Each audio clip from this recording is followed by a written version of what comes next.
County Fairgrounds and Cool K here. Do I have the one, the only Hugh Simpson on the line? Yeah.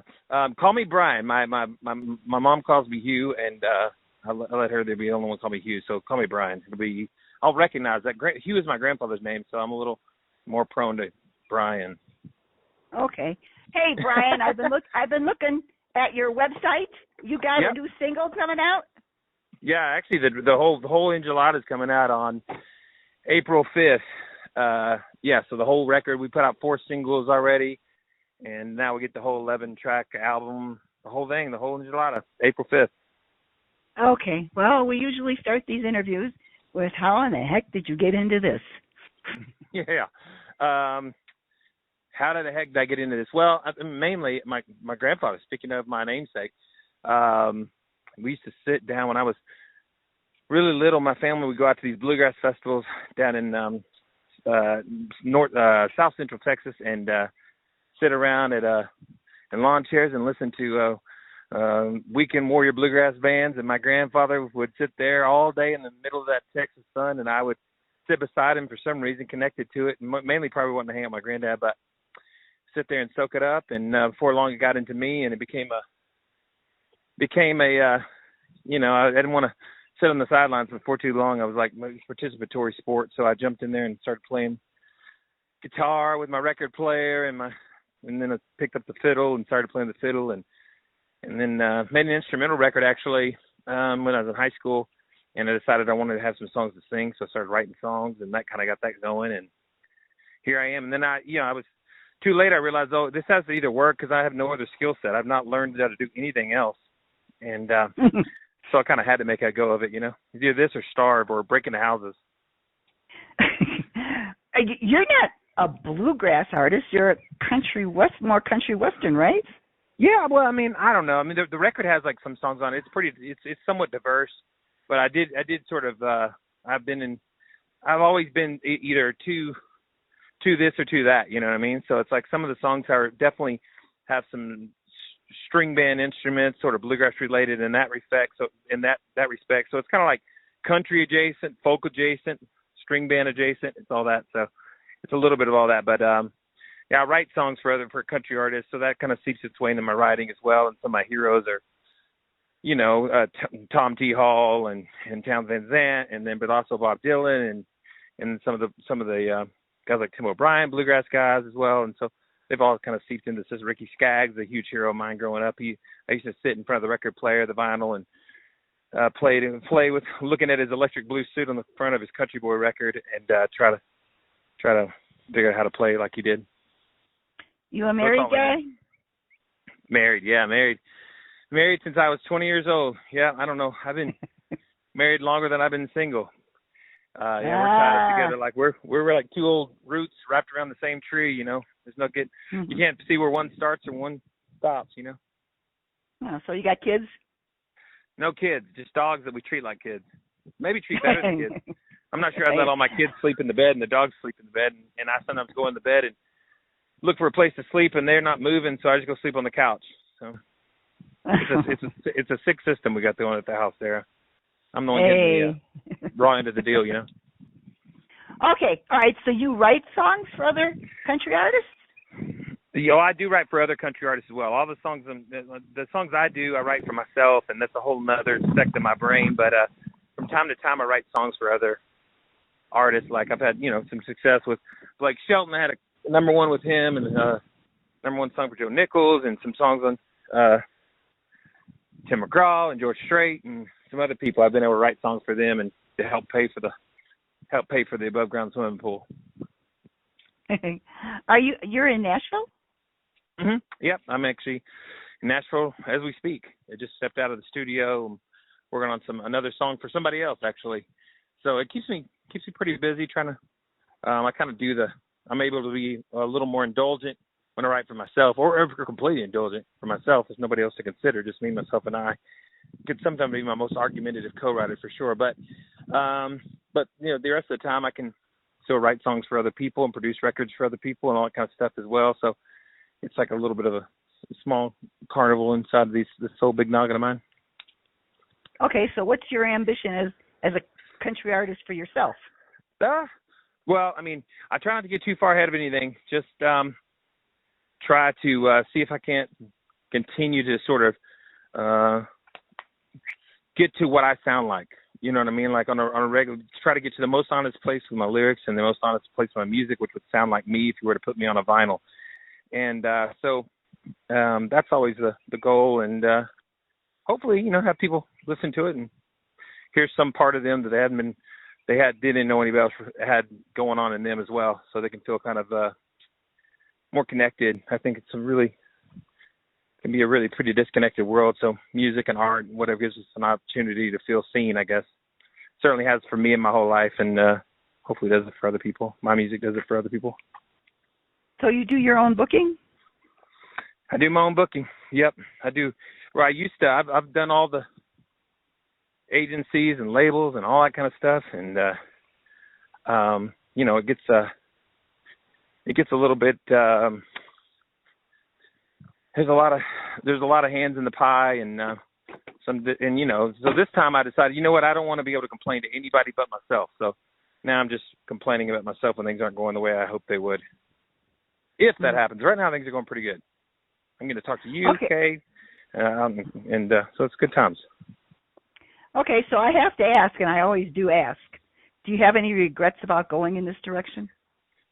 Music-wise, or just in life in general? Yeah, music-wise. Nah, I don't have any regrets. I can't even. If I went looking for it, I wouldn't be able to find the past anyway. So I just no reason to spend much time looking over my shoulder.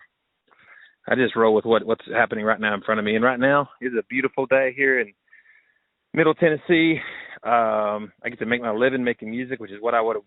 I mean, if you'd have told me that when I was like 12 years old, I'd have signed up for that all day with all the goods and bads and ins and outs of it and all the stuff, the warts and everything. I'd been like, please let me do that for me. I'd have done it for free, and now they're paying me to do it from time to time. So I'm willing. What's that mean?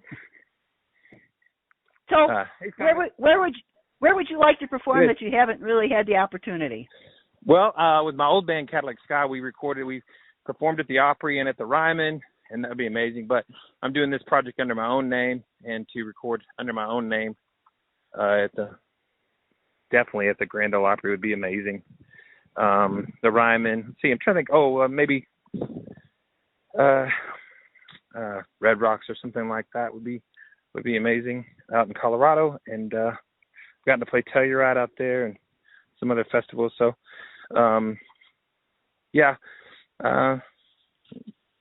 think those would be cool. It's a whole different ballgame now that I've done all these projects under other names with other groupings of people. So to do this one by myself has been pretty powerful. So when is your song coming out? That last one that you just did? The last one I did was called End of the World, and it came out a couple weeks ago. And then on April 5th, the whole record will be coming out. So we're like less than 2 weeks out now. And you wrote that? I write them all. Yeah, for better or worse. Credit and the blame. It's all at my front door. So you've never really done anything else except music for a living? Not really. I've stayed married. That's something. And yeah. kept myself. I've played a part and keep myself above ground. No, pretty much music. I've been since when I turned around my 20s, I did a bunch of some odd jobs and stuff. But by the time I turned 30, I was able to do music full time, and that's been incredible and a real gift. So, what does your wife do? I'm curious. She rescues dogs and is really involved in the animal and rescues and finding homes for dogs and all that kind of stuff. So she stays really busy with that. We got 3 at our house right now who are I'm spending most of my time herding around. But sometimes we have 7 or 8 there. You never know. Somebody needs a home. She's like a dog whisperer. They'll just show up at our house sometimes. I'll be like, how did you know that she was going to help you? But they know. Word spreads fast. If you were closer to me, I'd have you bring me one. Yeah, I know, right? Yeah. Yeah, they're it's funny. I grew up with dogs, and as sort of yard ornaments. And then when I met my wife, she like opened, it's like she sort of opened my eyes to just things I had never paid attention to. You know what I mean? Like I had a certain vision for certain things, and that's what I saw in the world. And then when she opened my eyes to this stuff, it really, to the dogs and just smaller things. I mean, the most beautiful things in the, whether it be animals or flowers or all these kind of things, kind of, I wouldn't be able to see the world as I do if it wasn't for her. That's for sure. So where would you like to perform coming up, say, in this next year that maybe I could help you with? You're out in Colorado, right? I'm in Colorado. Oh man. Well, I want to get back at Telluride and get back to some of those festivals out there, like Rocky Grass and stuff. The Folk Festival, Telluride Folk Festival. I'll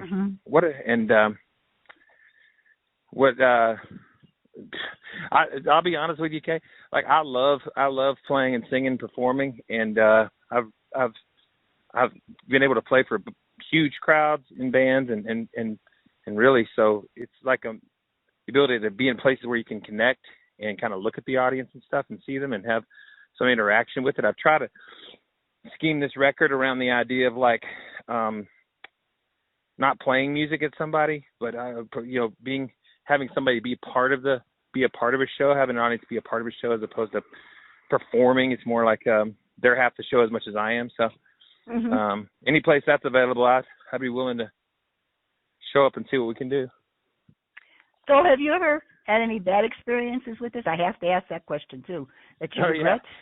Yeah. With music in general? Yep. Yeah. I mean, I've definitely played shows where it's I'm playing 2 hours for the bartender trying to get $250 upstate New York, trying to get back to Nashville somehow. I've had that happen.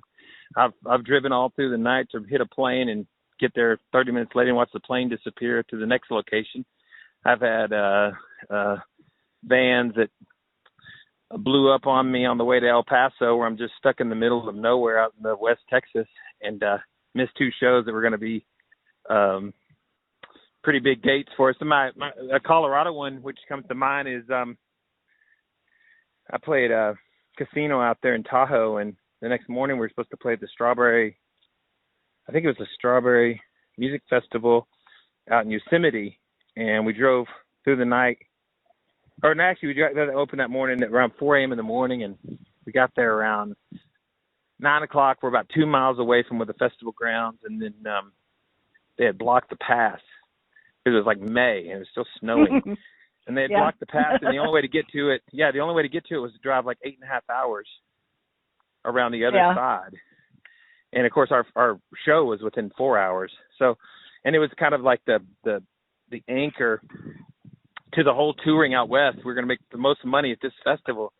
And so we drove as fast as we could, and we still, our show comes and goes, our time, even though I had called the guy, he just hadn't returned my call that ran the festival.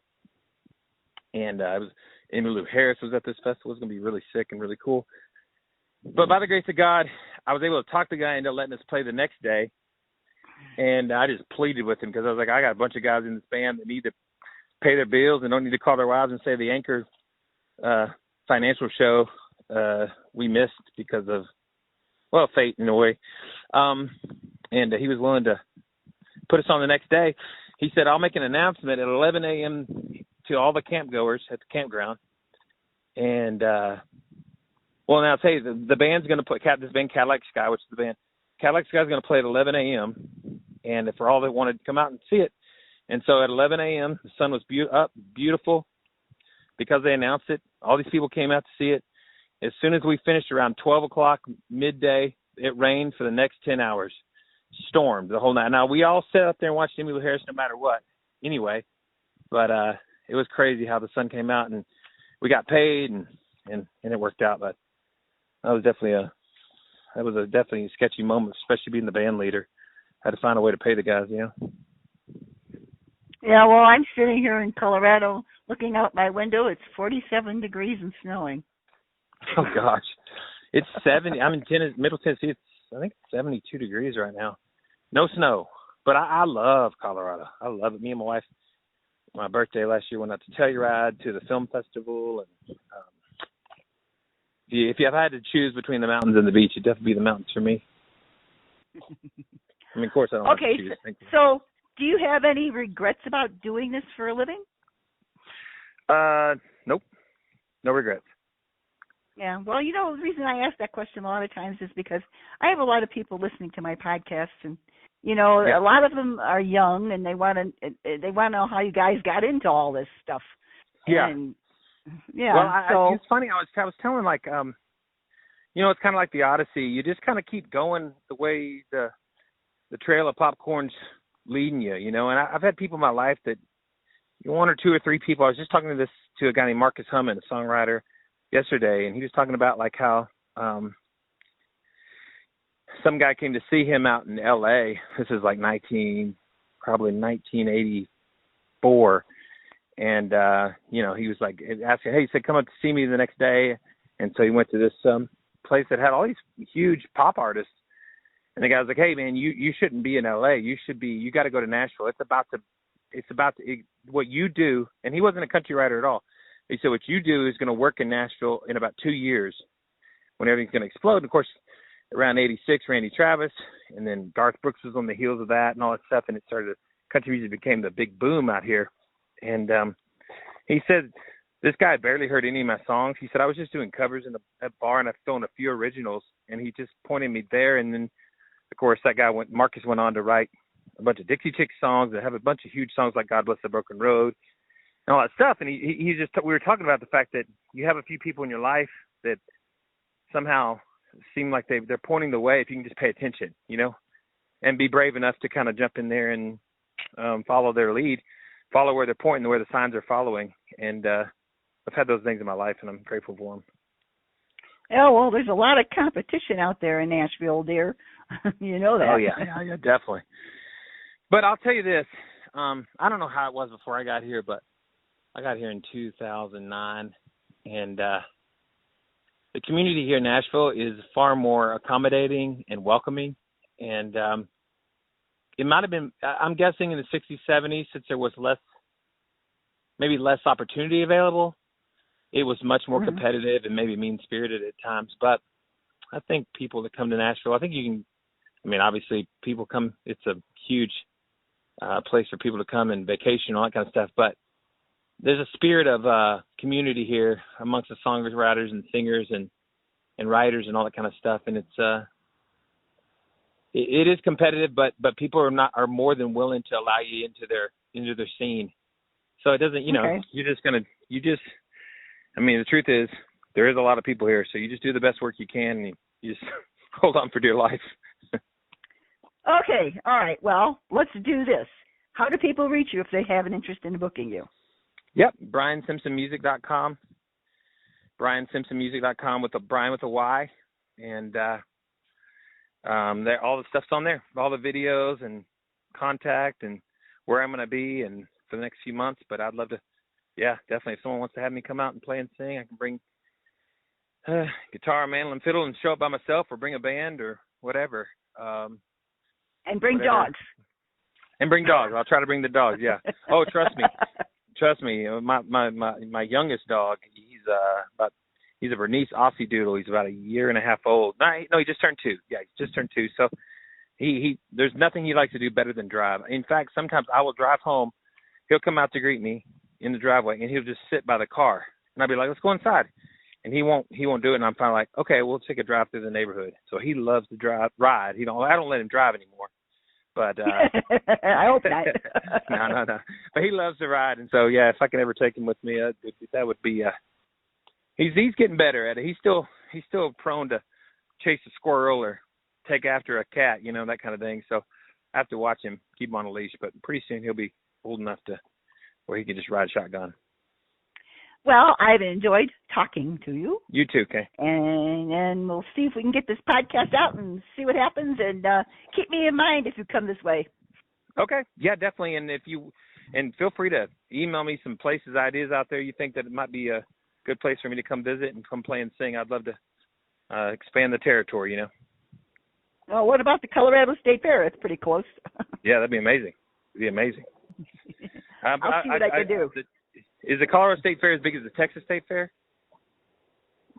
Oh no, Texas State Fair Yeah. is much bigger. Just ask us. You can tell I'm from Texas. I had to mention.